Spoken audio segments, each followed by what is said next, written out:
Hello, everyone. We want to welcome you to what we're doing is something that's new. We're just talking to DEIJ leaders around the world. Short session, about 15 minutes. And first up, we have Fandy Diney, who's based in Ireland. If you did not know, Fandy has been leading the work at AIELOC, focused on our IDH continuum. We're going to learn more about her and more about the continuum and the importance. So welcome, Fandy. Thank you, Kevin. Thank you for this chat. Awesome. Thank you for joining us. So let's just hop right in here. We want to just learn a little bit more about you and your international education story. So share some information for those who are tuning in about yourself. Yes, well, when I think about my background in international education, I have to look really back. Well, I was born in Colombia, and I had that mind of like internationality. I love languages and all of that stuff. So once I finished university, I had an undergraduate, a bachelor's in speech and language therapy, right? So that was sort of like my first encounter with seeing children at the time, as whole beings, right? And then after university, well, I went to practice my English, and then I started teaching Spanish abroad in different countries, from South Korea, Uganda, Italy, China. And now I am here, relocated in Ireland, because my husband is Irish and my children are both Irish and Colombian. Yeah, so throughout those many years, almost like 17 years in international education, I've taught so many different curriculums, particularly the IB curriculum. I taught MYP and the diploma program.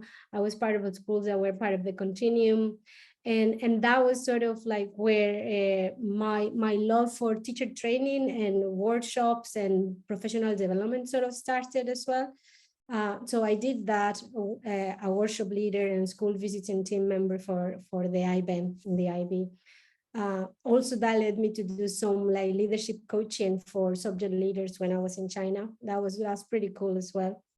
And yeah, so I've done so many things that is hard to list. Yeah, teaching, insets for teachers with regards to teaching multilingual learners when I was back in South Korea that many years ago. Yeah, so many different things. And now, well, my passion has sort of like led into putting all of these pieces together with the work that I do with AIELOC, in partnership with AIELOC, with regards to the IJA continuum. Awesome. And I know she's being humble. She does more than that. So I'm going to go ahead and do a little, professional bragging on you as well. Fandy is one of the facilitators and leaders with the International School Anti-Discrimination Task Force as well. So tell us a little bit about what you are heading up and a little bit about the group that you're focused on within the task force. Yes, actually, I'm both in the ISS collaborative and in the task force. With the task force, I'm co-leading with CAM, the leadership subcommittee, the leadership working group. And the mission of this subgroup is to raise awareness of the needs to diversify in leadership, and also to build those competencies of equity and inclusion in the world of leadership. So just today we had our meeting where we designed our action steps and got into subgroups. So we're going to be putting out together things like toolkit and strategies for leaders to become more inclusive and tackle challenges with regards to diversity, equity, and inclusion. We're also working on an equity leader profile, equity leader profile.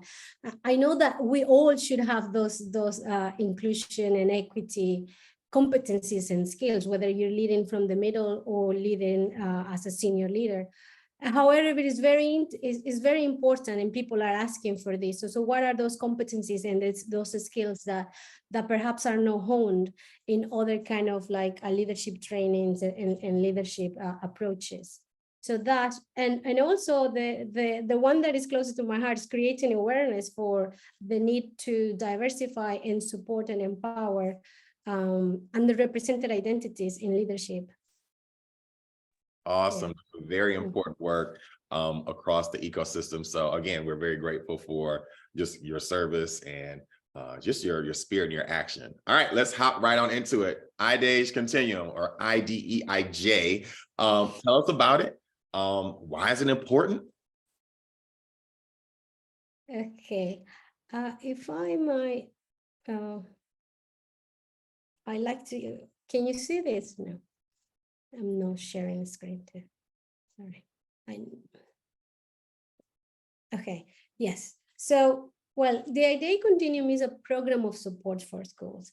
And the reason why we have this in AIELOC, back in the day, well, it seems like ages ago, but when we started with the day committee, right, we were looking at the challenges and actually the horrible stories that were coming up around the time of George Floyd from students, from teachers, and we were really feeling in our bodies, in our core, in ourselves, the need to know what spaces where schools were safe for students and for teachers and for every leader as well who was in international schools. And we were seeing these things coming in the media and groups of students also like raising awareness and whistleblowing. So we needed to know where this work was being done and where students would be safe. So that's how it all started. And so we put together this process of trying to find out what would be the indicators of evidence-based and competencies as well, and skills and things that we can see in schools with regards to identity, diversity, equity, inclusion, and justice. Belonging is included in inclusion for schools. We also realize that schools are in different stages of this work, different understandings of what it needs to be done or what does it look like. So for that reason, we prepared with the team sort of like a program of support according to where you are at in the schools. So as you know, we're working with AIELOC. So you, Kevin, Nayon Weaver, Rama, Yabu, and Justin. So, but also this is the team that supports the schools directly, but we also have a network of all the AIELOC network and the people who were given peer feedback with regards to the indicators back in the day when we were designing it. Now that we have deployed the program, then we have this team and this process that we can take the schools through. So the purpose of the IDEIJ Continuum is twofold. One is to serve as that roadmap, and the second is linked to the mission and vision of AIELOC to actualize international education with regards to teaching and learning and aligning those values to true values of international mindedness and multicultural development of students. So how do we support the schools? We have several ways. So please just engage with us and we can sort of like have that dialogue and see where you are in your school. So we have different ways to support the schools. One is through the professional learning. So we have a series of professional learning courses for teachers and for heads of departments and coordinators with regards to racial literacy, cultural competence, cultural responsive teaching, intersectionality, and other aspects of this. With regard to the work or a strategy that the schools are doing to align their values with what really happens in schools, we have two paths of support: the comprehensive support and assisted affirmation of gains. Comprehensive support is for those schools that would like to for example, get engaged with an audit, with a self-review, with a support in sort of like aligning the mission and vision with the actual action steps or strategies for the work. So with this, like we were, as the name indicates, we really support the schools throughout the process for them to gain that milestone that I can explain later. And assisted affirmation of gains is for schools who are already on the way, but also that preferred or are in that situation that they are doing things already, and they just want that thinking partner, that external view, just to check that is within a framework that is sustainable, right? So those are the two paths. I explain that. Yes, so I like to describe for the continuum is a holistic approach to continuous school development, because as we know, diversity, equity, and inclusion is not an add-on. It has to infuse really in order to be sustainable. It has to infuse and be aligned to different aspects of school. So with that regard, we take this approach as a whole school approach. And there are different areas that we look to. We have indicators for leadership and culture, teaching and learning, ethos and values, student voice, faculty and staff capacity, community and relationships. So we really touch in several aspects of what goes on in a school. And when you embark in the continuum, whether you choose to display a milestone or not, it is an internal way of knowing where you are at. So we have committing as a milestone, then developing, deepening, and leading. And what this means is that you are going to sort of like plan, right? It's a strategic planning that can be aligned to NIASC principles or IBCL reviews and the development plans that align to this. It's not like you're going to be doing this day work separately. So it's a way to infuse it in the actual running of the school. That's why I believe the IDEA continuum is so important. Yes, so those would be the milestones, and what it takes you to do, or schools to do, is sort of like to get started, to set the foundations, then to implement those changes, and then to evidence the progress, and later on evidence impact, and just iterate and become independent in that regard of being able to look at the different aspects of the schools through the lens of diversity, equity, and inclusion. So yeah, so I think, yes, I think I will since we don't, I think I'll leave it at this for now. Excellent. I think that was a good overview just of IDEA's continuum, what schools, what leaders can expect in terms of participation, a couple of different pathways in terms of choice. So we're very excited because, again, we already have some schools that have gotten started. We'll have our AIELOC schools as of 2023, 2024, when we look at sort of our expectations, because that's our big thing, is what makes an AIELOC member school different from all other international schools. And it's engaging in these types of processes internally to assess sort of where they're at in terms of work and then planning ahead. And I love the piece on thinking about strategic plan and interweaving it within there. So it's not something separate.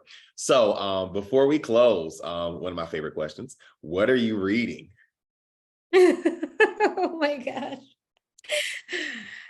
Oh, well, I have to admit, really, I have to admit, I'm doing an MA, and I'm also with the work, so it's all related to equity and inclusion at the moment. Yeah, so my favorite book, let me get it for you. So, at the moment, I'm trying to finish this one. It's called Unconscious Bias in Schools, a developmental approach to exploring race and racism. I have that book. You have it. Okay, I'm not ready yet. It's over here on my to read show. You should have warned me. I would have found another like just light entertainment book.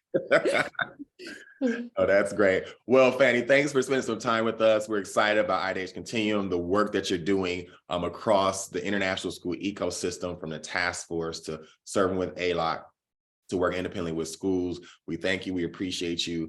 And if folks want to learn more about the Continuum, how can they get in contact with you? We want to make sure we leave that. So your contact information, any websites, social media, let us know. Yes, so go to ieducateglobal.ie, because I'm in Ireland, ieducateglobal.ie, or email me at Fandy Diney, that is FANDYDINEY, at ieducateglobal.ie. Awesome. Well, thanks. Fandy Diney, LinkedIn. And LinkedIn, exactly. No, a lot of us are on LinkedIn. Well, we appreciate you. Thank you. And thanks for joining us and listening in to learn more about Fandy Diney, her work that she's doing, and the IDEA's Continuum.